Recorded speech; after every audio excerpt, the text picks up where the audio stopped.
Instead of discussing toxic masculinity, what does positive masculinity look like? When I was in high school, I cut my finger, and my English teacher only had princess band aids. She said I had to use one. When I had bio class right after, the guy sitting next to me said my band aid looked sick and he'd wanted one too. He's a good man. A lot of guys I knew in high school would give you endless shit for that. Yeah, he was. He was a wholesome sports guy. I was going to point to the big jack gym bros as my answer to this trade. 9 times out of 10, they are some of the best dudes there and always ready to help, especially if you are new or struggling. Uncle Iroh from Avatar. My favorite scene from the entire show is when Zuko returns to him right before the comet arrives and Iroh doesn't hesitate to hug his nephew. The share of forgiveness and empathy he gives Zuko is an example of what all of us should follow, not just meals. He wields so much power and really uses it as well. I know everyone looks like leaves from the vine, but the moment there is the one that always gets me. Iroh isn't a tragic character. Tragedy has happened to him, but his character is one of life, joy, and kindness. His reunion with Zuko is the defining moment of his character. It's everything he represents, and I can never stop myself from crying happy tears when I see it. Hello Future Me on YouTube has a great video on Iroh portrayal of masculinity. He points out the actual meat iron at the tail end of his own character arc. But we say it's played out in Zuko. It's kind of beautiful. I want to know what positive masculinity looks like when you're a single guy with no kids. Look after your friends, especially your guy friends. Women seem to look out for each other in ways that men are taught not to. If you see a friend struggling, don't leave it to him. Often it seems like nobody gives a shit when you're a guy. Give a shit. This is 100%. I think that the best of things to do is to be vulnerable with people. Share what you're feeling and make space with your friend males to share what they are feeling. I don't know. This is your thing. But one of the best examples of positive masculinity I've seen is the men of the Lord of the Rings. Morensu. The books, the movies, but definitely the movies as well. They are strong, they fight, they are competent, independent decision makers who lead well. And they also love to pursue peace and justice. They care for their friends, group, and are willing to do hard, sacrificial things for greater good. They aren't cruel or wrathful. They don't use their power to hurt innocents, and they feel their emotions deep and willingly. Stereotypically, men are looked to be leaders, and they are also expected to be angry, stoic, and physically domineering to get their way, because that makes them a man. But their manliness is determined by how much they can control or dominate others. It's determined by how good of a person can they be while using their talents and skills they have specifically as men.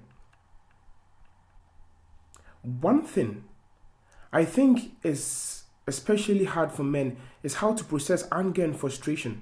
I think Mr. Rogers gave a rough outline of what positive processing could look like. I think processing negative feelings and energy shows a ton of power and is an example of positive masculinity. One great comment I read on Reddit a while back that really changed my life with it was how to process feelings. It was somewhere along the lines, you can't change how something makes you feel, but you can change how you react to it. And I would think about when I'm angry at something, I could lash out and punch a wall or yell, or I could be more of a mature adult, take some time, relax, and think it through. And then voice out how I felt at what just happened. Does it always work? No, but it's progress from my being told growing up and showing anger is manly. No, it's childish. Anger is a legitimate emotion. Express it if you need to. The only childish thing is about expressing anger is talking it out on other people. Women get angry too. There is nothing manly or not manly about anger. But an angry man can be scarier at face value.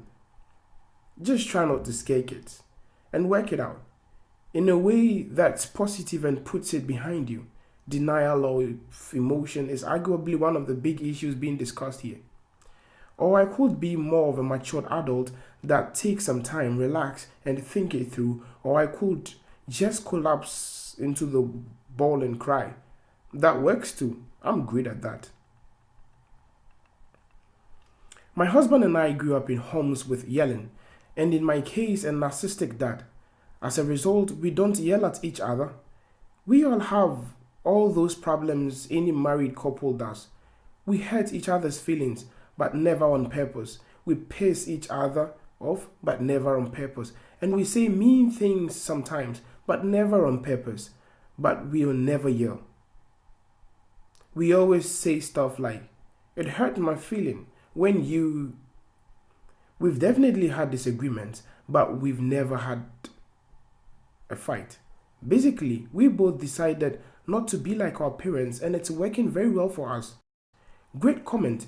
Any two people are going to have disagreements, but the number one indicator of a great relationship, any relationship really, but specifically a romantic partnership, is communication.